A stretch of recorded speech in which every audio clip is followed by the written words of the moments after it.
This Indian micro brand has been dealing punches left, right, and center. But do you know which brand? Well, I am talking about Delhi Watch Company.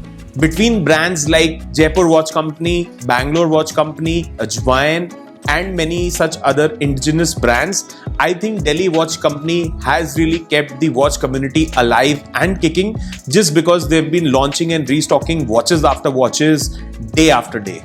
Well, they were just done with Havelock in May, while I heard the news about them restocking Villianur.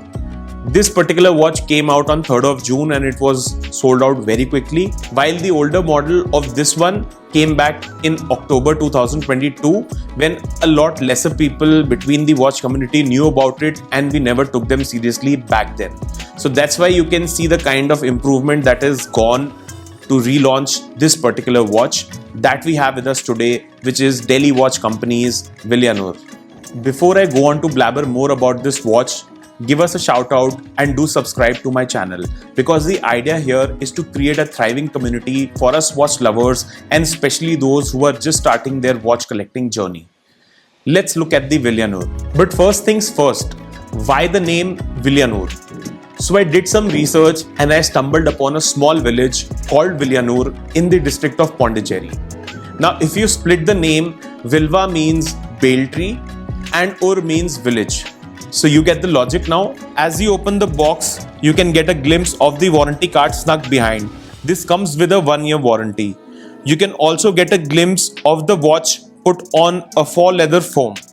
Apart from this, nothing else, no thick booklets. Now moving on to the watch, here we have a case size of 41 mm, a lug-to-lug width of 48 mm and a thickness of 9 mm. Now this is a domed mineral glass crystal which has a nice curvature which is not too much, and I think it's just the perfect amount to give its dial a 3-dimensional avatar. This is really a significant improvement as compared to other models like Devanagari, which had a flatter crystal and was uglier. On the dial you can see a much improved logo. Previously the name was mentioned in a straight line, which definitely did not skew the dial and it did not look much impressive. Now here's a small logo with the model name below the 12 pm marker. Perfect sizing I feel, and you can then see the sub-seconds dial above the 6 o'clock marker. This one could have been a little larger compared to the case size and could also have been placed a little lower than it actually is. But I am not the designer, am I? Next you have the metal indices applied on the dial with Breguet inspired numerals.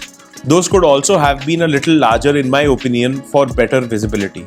The dial here is in mint green color with a sunburst effect. Well, this is more like a pista green color, but I really liked it. But that's my personal preference. Which one would you buy? Our minute and seconds hands are pretty normal for this kind of a watch, but I have to say, for this price, very beautiful watch. They worked really hard on improving the quality and that's visible. The case material is silver iron plated stainless steel with regular brushed case back where you can see their logo, model name and the number of this particular model. This is number 147 out of the 2000 released. The crown is also pretty small for the size of the watch, but this crown is pretty tough to use. Like I said, very small and also very tight. When I pull this out, I don't know if it's fully out, although the crown travels a good distance. But the weirder part is that when I push the crown in, I don't get a good click at all, which seems like it doesn't travel the distance it did and has a very subdued click. Also on a couple of occasions when I took out the watch after keeping it out for a long time, I saw that the seconds hand was not moving. The strap here is a genuine leather strap, very basic quality, 22 mm in width, slightly wider for my personal preference. This is a black strap which is quite dull in color as compared to the shiny finish on the croc leather strap in the previous iteration. There is also no marking on the buckle of the strap, so you can see where the cost cutting is happening. I have already worn this watch a couple of times and I don't think this is going to survive the rigorous heat in Delhi. I anyways prefer to keep my leather straps away for these 2-3 months, especially in this weather. Overall, this particular watch is very comfortable and it would fit in really well on a 6.5 to a 7-inch wrist. Delhi Watch Company has been gaining leaps and bounds in the past couple of years.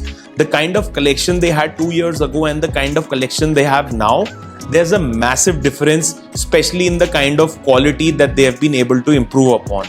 I feel Delhi Watch Company has been successful in creating a buzz in the Indian watch community with the kind of drops and restocking they do with their famous hot selling models. Even with Villianur, there are a lots of hits and misses, but if the watch is priced at 1800 rupees, what's there to complain? Well, this particular watch was gobbled up by fans and watch collectors in less than 15 days. What does that tell us? Well, this tells us the story of those people who are buying Sonatas, Maximas and entry-level watches from Titan and Timex have jumped ship to buying a watch from a micro brand like Delhi Watch Company. This already means that there is a changing paradigm shift in the watch industry, especially in a nascent watch market like India. I like this trend because it paves way for more such brands, not just from India, but all across the globe. So did you get your hands on Villianur? What are you wearing today?